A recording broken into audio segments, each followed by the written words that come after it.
tanya istighfar, secara khusus masalah istighfar. Karena ada sebuah hadis Nabi SAW yang berbunyi, bisa saja rezeki seorang hamba tertahan, ditahan oleh Allah, belum dikasih, ditahan dulu karena dosa yang dia lakukan. Karena dosa yang dia lakukan. Jadi dosa itu bisa menahan. Bisa saja kita mau coba masuk proyek gagal, coba istighfar kepada Allah SWT. Jadi memang ada dosa yang mengganjal, intinya begitu. Pernah ada 3 orang datang kepada Hasan Basri rahimahullah, seorang ulama tabi'in yang masyhur. Datang 3 orang ini, dan Hasan Basri ini juga terkenal dengan kesolehannya. Kalau ngomong selalu surga, neraka, rahmat dan taubat dan azab.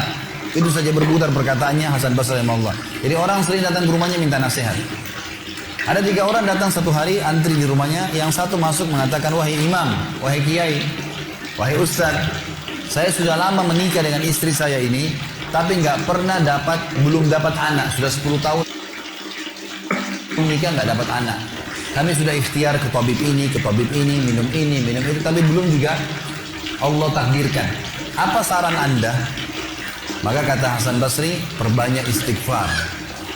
Perbanyak ya, bukan kerjakan istighfar, perbanyak. Terus lisanmu astagfirullah wa atubu ilaih, astagfirullah terus ucapin, jangan berhenti.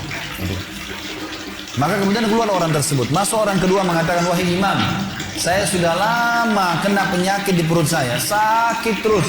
Kalau sakit saya sampai nggak bisa tahan, rasanya pengen mati saja kena sakitnya. Sudah coba berobat ke sana sini nggak sembuh-sembuh. Apa saran Anda? Kata Hasan Basri, perbanyak istighfar. Perbanyak istighfar. Amalin, pulang. Datang orang ketiga mengatakan, wahai imam, saya sudah lama bekerja banting tulang. Mayoritas waktu saya sehari kerja keras, tapi saya tidak pernah kaya seperti fulan. Ditunjuk orang kaya di kota itu, di kota Basra, di Irak. Apa saran Anda? Kata Hasan Basri, perbanyak istighfar. Pulanglah 3 orang ini.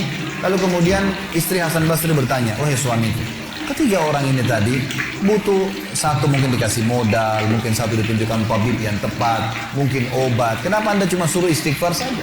Kenapa nggak istighfar diikutin dengan yang lainnya? Dikasih modal, dikasih obat.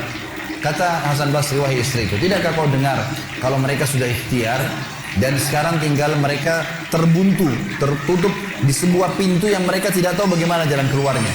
Maka saya mengingat firman Allah dalam surah Nuh. Surah Nuh ini surah nomor 71 ya. Ayatnya ayat 10 sampai ayat 12. Nabi Nuh alaihissalam berkata kepada kaumnya tentang istighfar.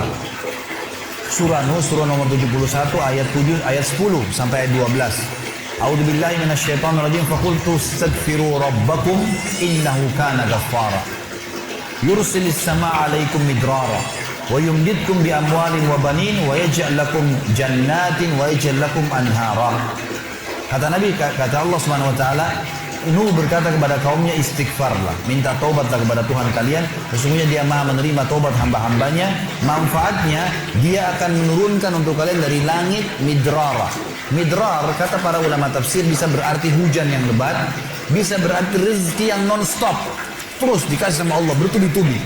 Dan dengan istighfar Allah akan memperbanyak harta dan keturunan kalian, dan Allah akan jadikan kebun-kebun kalian lebat, dan Allah akan suburkan juga seluruh sungai-sungai kalian. Jadi di sini manfaat daripada istighfar. Ada kisah yang lain teman-teman sekalian, kisah Imam Ahmad rahimahullah.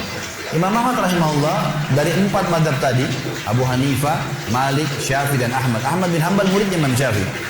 Mazhab yang keempat. Imam Ahmad rahimahullah di akhir hidup beliau ulama besar hadis. Di akhir hidup beliau pernah terlintas di benaknya untuk mendatangi sebuah kota di Irak. Kenapa ke sana nggak tahu. Pokoknya pengen ke sana gitu. Imam Ahmad pergi ke sana. Tiba di kota itu, tapi saya tidak temukan dalam riwayat ini kota apa yang dimaksud. Tiba di kota itu, Imam Ahmad tiba azan maghrib. Lihat masjid, ada satu masjid, masuk masjid itu sholat berjamaah. Orang nggak tahu dia, karena zaman dulu orang tidak ada foto, tidak tahu lihat bagaimana wajah siapa orang ini, nggak kenal. Habis sholat maghrib, Imam Ahmad duduk sedikit baca Al-Quran. Azan Isya dia ikut sholat. Selesai Isya, Imam Ahmad pergi ke pojok masjid, mau geletak tidur. Marbot masjidnya datang, dekatin. Wahai Syekh. Syekh ini dalam bahasa Arab 3 artinya. Bisa hal dari 3. Bisa orang tua, Syekh. Bisa orang alim, bisa orang kaya. Jadi tidak selamanya kalau antum dipanggil di Saudi Syekh dianggap orang alim. Bisa saja orang tua gitu kan. Dipanggil, hai Syekh, orang tua maksudnya. Ngapain anda di sini? Kata Imam Ahmad, saya musafir. Nggak kenal orang siapapun di kota ini. Besok pagi saya mau pergi. Nggak ada tempat nginap, saya mau nginap di sini. Karena zaman dulu nggak ada penginapan-penginapan kayak kita sekarang, banyak hotel segala gitu. Kata marbotnya nggak bisa. Masjid nggak boleh tidur. Kata Imam Ahmad, saya didorong-dorong keluar dari masjid. Orang ini nggak tahu kalau ini Imam Ahmad. Kalau tahu mungkin diundang ke rumahnya. Tapi ini marbot, masya Allah, istiqamah ini. Gitu. Keluar dari masjid, ditutup pintu masjid sama dia. Imam Ahmad dan orang yang sudah pergi, Imam Ahmad lihat ada teras masjid, tidur di teras masjid. Balik lagi marbotnya. Wahai Syekh, ngapain sini? Musafir, mau tidur, nggak ada tempat nginap. Nggak bisa Syekh. Teras pun nggak boleh, peraturan. Ini saya bilang tadi, istiqamah luar biasa. Imam Ahmad bilang, saya didorong-dorong ke jalanan. Dorong ke jalanan. Waktu saya lagi didorong ke jalanan, ternyata masjid bersebelahan dengan kios penjual roti. Ada satu orang penjual roti di sebelah masjid. Lalu dia mengatakan, Syekh, dipanggil Imam Ahmad, silakan ke tempat saya.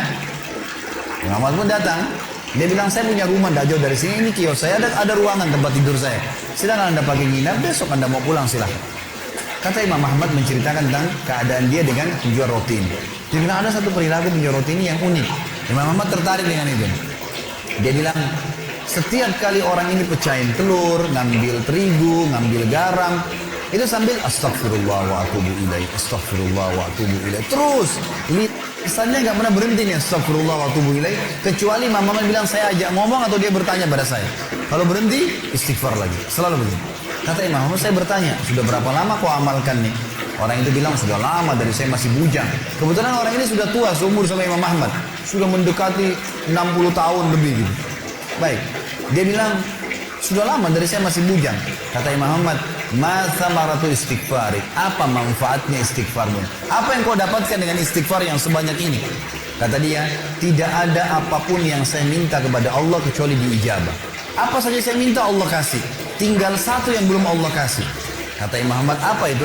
Dia bilang, saya minta dipertemukan sama Imam Ahmad. Lah ya, kisah nyata. Imam Ahmad mengatakan, Allahu Akbar, istighfarmu lah yang membuat saya datang ke kota ini, tidak tahu kenapa. Istighfarmu yang membuat marbot masjid mendorong-dorong saya keluar masjid. Istighfarmu yang mendatangkan saya ke tempat ini, tempat praktekmu, ke rumahmu. Karena saya adalah Ahmad bin Hanbal. Saya adalah Ahmad ibn Hanbal. Bagaimana istighfar teman-teman sekalian mendatangkan rezeki yang luar biasa. Permintaan apapun didatangkan. Seorang alim ulama biasa didatangin, ini malah didatangkan sama Allah ke tempat orang ini karena istighfarnya. Jadi memperbanyak istighfar manfaatnya sangat besar. Hadis Bukhari kata Nabi SAW, siapa yang mulazamah selalu istighfar, Allah akan jadikan jalan keluar dari masalahnya dan Allah akan berikan rezeki dari tempat tidak disangka-sangka.